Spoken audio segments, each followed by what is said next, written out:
weather to look forward to over the next few days. All the way into the weekend will be nice and sunny, along with the cooler temperatures. I'll have all the details on that coming up. Right now on News Channel 6 and 7, round 2 of the Augusta National Women's Amateur, the impact on the younger generation. Also ahead, the city of Aiken is holding its first ever Masters cleanup. We'll take you to the event. And the GBI is ramping up security. We'll tell you why as your News at 7 starts now. Live from Television Park, this is WJBF News Channel 6 at 7. Good evening, everyone. You're watching News Channel 6 at 7. I'm Dee Griffin. Thanks so much for joining us. The Augusta National's Women's Amateur is headed down Washington Road to Augusta National Golf Club after today's second round in Columbia County.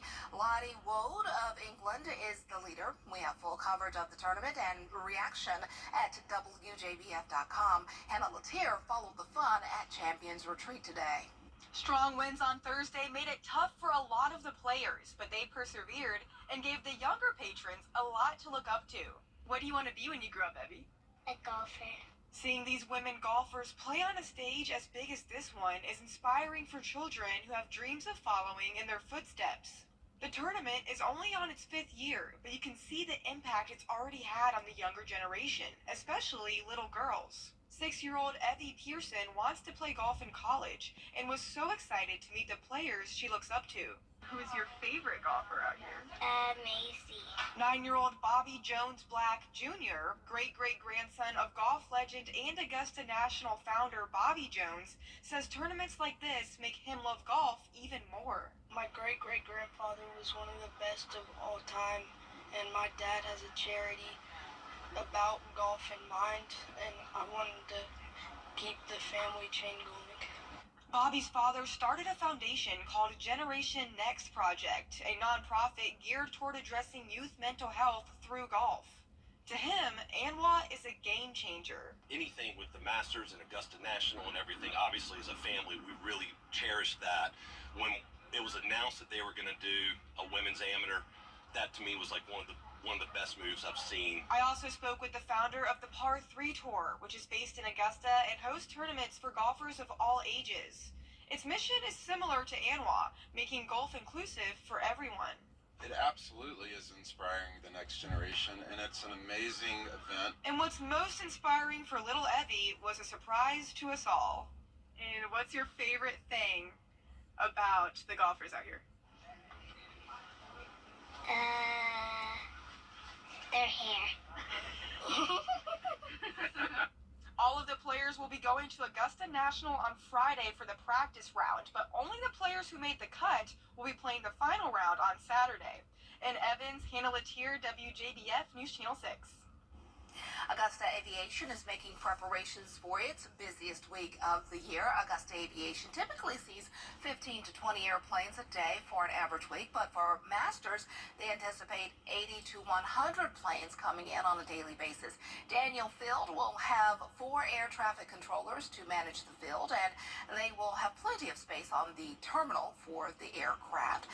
Leaders say there are several other items on their to-do list. We also have an increase of rental cars that need to be reserved. So we have Enterprise here on the field that 1 week.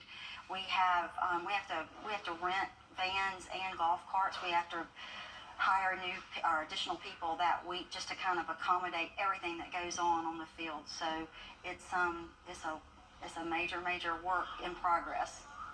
The first planes are scheduled to come in this Sunday. Local organizations are working to clean up Aiken ahead of Masters Week. Aiken Bureau Chief Sean Cabbage-Stock shows us how. It's easy to find a trash can, put your litter in. Clean up Aiken. Visit Aiken and the Aiken Chamber of Commerce united for a cleanup on Jefferson Davis Highway with nearly 60 volunteers. This trip hasn't been that big, but mostly cups and beer cans. The goal is to drive out litter and welcome visitors with open arms, making a clean environment that leaves a lasting impression. As a grandmother, we already tell them don't do that. And if we're walking and see trash, we tell them to pick it up along the way, whether we're doing this with a day of cleanup or not, because every little bit makes a difference. Folks from across the CSRA pitched in, like Brian Austin from Martinez. It's just nice to help out the community and all. It's a way to give back. It's just something that doesn't take that much to do. Co-director of Cleanup Aiken, Kik Young, emphasizes community education to combat littering. We do a lot of community service events where we can get, particularly around the young kids, the young adults, and teach them that, littering is not cool. And it also has an impact on the community, not only in property values, but in the aesthetics, in the way that people view our community. More cleanup events are on the way. Check Cleanup Aiken's Facebook for details. Don't be a loser. In Aiken County, I'm Aiken Bureau Chief Sean Gabbichstock, WJBF News Channel 6. It was nice sunny weather for them out there today. Time now for our first check of the weather with meteorologist Jenna Petracci. And it was a bit windy today. Hopefully that will subside some for the rest of the ANWA and then into next week's Masters tournament. Yeah, exactly. We love the sunshine, but if we could just have these winds settle down a bit, the weather would truly be perfect. But right now, as we take a look at those wind speeds, they're coming in from the west, really up to around 10 to 15 miles per hour at this time. 15 in Aiken. The wind gusts are still going all the way up to 31 miles per hour in Louisville, 21 in Aiken. And we have this lake wind advisory that lasts really for just another hour. But even after that, the winds will still be gusting around 20, 25 miles per hour. They'll just settle down a bit. And then eventually by tomorrow, much lighter. Our Terry Lambert Hyundai Skyview cam showing a gorgeous sunset with those cumulus clouds. It's been a nice dry day with the cooler temperatures. We're sitting at 65 in Augusta, 64 in Thompson. Millen, you're at 62. Crawfordville at 63 and 61 in Edgefield. Dew points have fallen down into the 20s and low 30s, so we have a dry air mass overhead with high pressure in control. There is some cloudy skies up to the north of us, and that's all part of this low pressure system that's generating rainfall across the Midwest and Mid-Atlantic, and even some springtime snow all the way up in the Northeast. The cold front that's well out into the Atlantic is what brought us the storms on Wednesday morning. But now behind that cold front, the cool air is here. We'll be down to the low 40s tomorrow morning when you're headed out the door. And we could even see some upper 30s by Saturday morning. I'll have all the details on that and a look at the weekend coming up. But back to you, Dee. All right, thanks so much. Well, drivers and local business owners next year. As thousands gather in the Garden City for Masters Week, the GBI is ramping up security specifically to stop human traffickers. Data shows 100 adolescent females are exploited every day in Georgia. Archie Sargery has the latest. The GBI says they noticed an uptick in trafficking cases during large events because Georgia provides easy access for criminals with a large international airport, convenient interstate access, and many major cities. I think any large event like that, there's the possibility of, whether it be human trafficking or any other type of criminal activity, the possibility is there. What is key to addressing that is local law enforcement, community involvement, law enforcement partners working together in that area and across the state to prevent any events like that taking place. Georgia's Attorney General's Human Trafficking Prosecution Unit assisted with 81 investigations last year and rescued 129 victims, as well as 30 convictions since last January. The GBI says the average age of trafficking victims is between 12 and 14 years old. Well, it's our HEAT unit working along with our local partners, investigators from local agencies, whether it be sheriff's office, police departments, whatever the case may be, working with the Attorney General's office in the prosecution as well as our local prosecutors. And again, a lot of it has to do with education. Our agents assigned to the HEAT unit do education work across the state as well with our local law enforcement agencies and communities to look for signs of potential human trafficking. But they say it's not just police, but you who can also help by spotting odd behaviors, things like unusual age gaps, or victims who aren't wearing shoes or making eye contact. Reporting in Atlanta, Archit Seshadri, Atlanta Bureau Chief. Augusta leaders officially signing on for major changes at the Patch Golf Course. Quake hitting Taiwan. We've been telling you about it, but we'll hear from a local woman who was caught in the tremor. Hi there, I'm Carol Blackman. A Swainsboro native now living in Taiwan felt the shock of Wednesday morning's earthquake hitting the island's east coast of Hualien County. Maria Smith has the story from that woman's experience. Alexandra Chrysosphorides is from Swainsboro, Georgia, but has lived in Taiwan for the past 11 years. Chrysosphorides says those living in the earthquake-prone area are used to earthquakes, but nothing like this. That area is kind of known for smaller earthquakes, but this is the biggest one. I think I read it's the biggest one in 25 years. So it's kind of, people there are so used to earthquakes that they just kind of sleep through them. But there was no sleeping from this kind of shock, even from 3 hours away. All of a sudden, I just started to feel like a very violent shaking, and it grew more and more intense. So after that, we've had earthquakes before, but it was never this big. The earthquake with a magnitude of a 7.4 tremor hit the east coast of Taiwan, injuring more than 800 and leaving at least 9 dead. When it was happening in the beginning, I thought, okay, it's just a little earthquake, no big deal. But then my whole house started shaking. And then I'm on the 13th floor overlooking a river.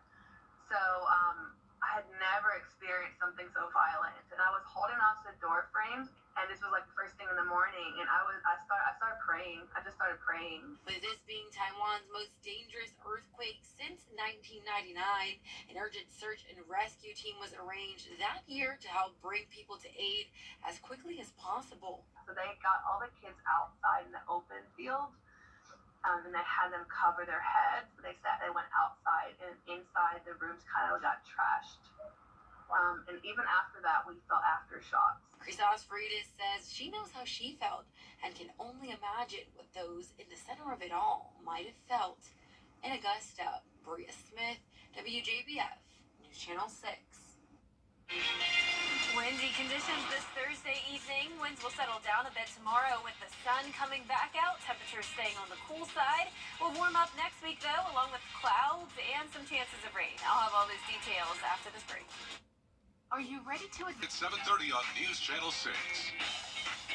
News Channel 6 invites you to take your cooking to the next level in the kitchen with Miss Darlin. Check it out now at WJBF.com.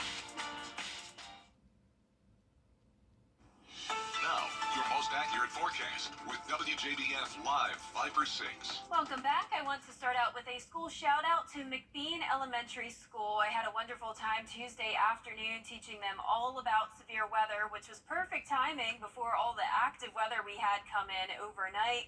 They had a lot of great questions about the weather, and I really enjoyed this group. So thank you so much, McBean, for having me, and to Caitlin Smith for arranging this visit with me. So right now, as we take a live look at our Terry Lambert Hyundai Skyview cam into North Augusta, beautiful sunset happening now with just a few clouds out there. Overall, it's been a mostly sunny day and windy. West wind coming in at 11 miles per hour. Temperatures are pretty comfortable in the mid-60s. Dew points are low in the 20s. We're seeing anywhere from 61 up in Edgefield to 66 in Wrightsville. Barnwell at 64, 62 in Aiken, and 63 in Gibson.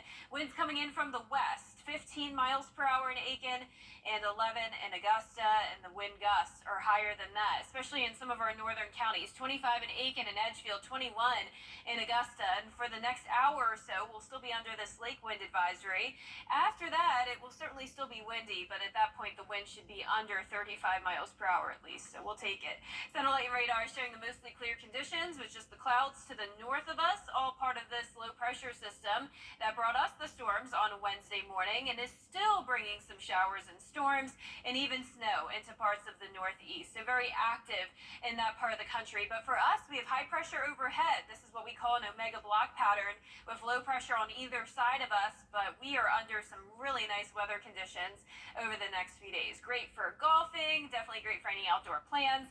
I am giving it a birdie tomorrow just because we are starting out the day on the cold side. You need to bundle up. 41 at 8 a.m. And it will also be a little bit breezy at times as well. winds up to around 13 miles per hour, and those wind gusts up to around 15 to 20.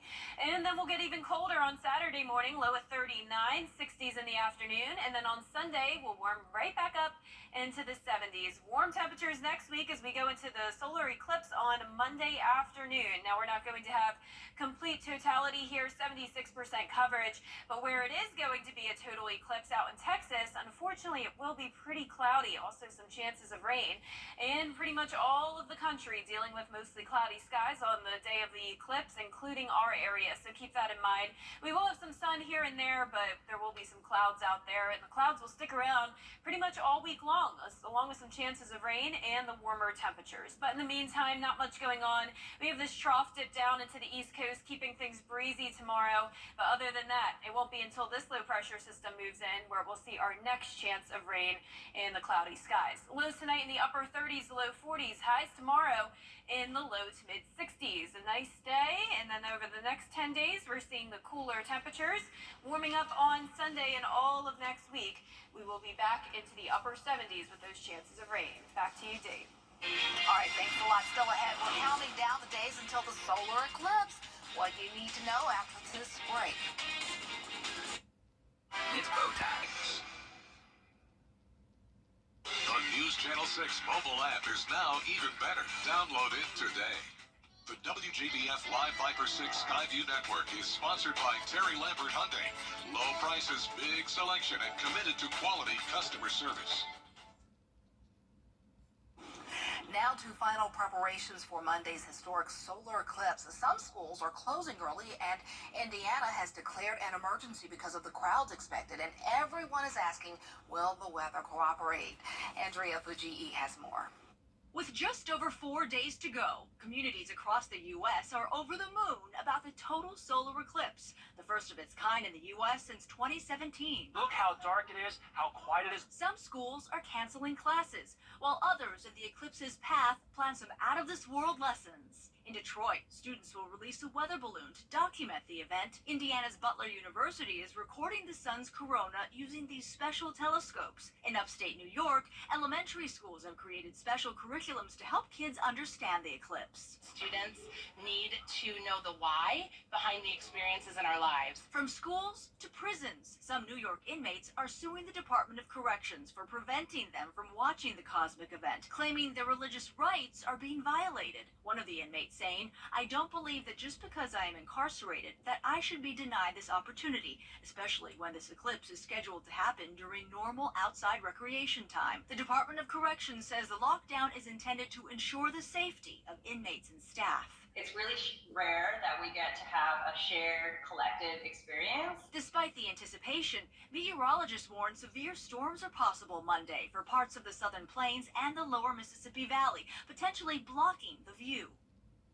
For those inmates suing to see the eclipse, safety glasses will be handed out in case they can see the eclipse from their assigned work location or housing unit.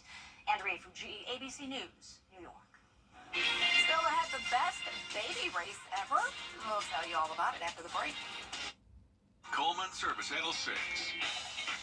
Westside High School boys basketball, state champions for the 3rd straight year. Here's what some are calling the best baby race ever. It happened on the infield at a Savannah Bananas game.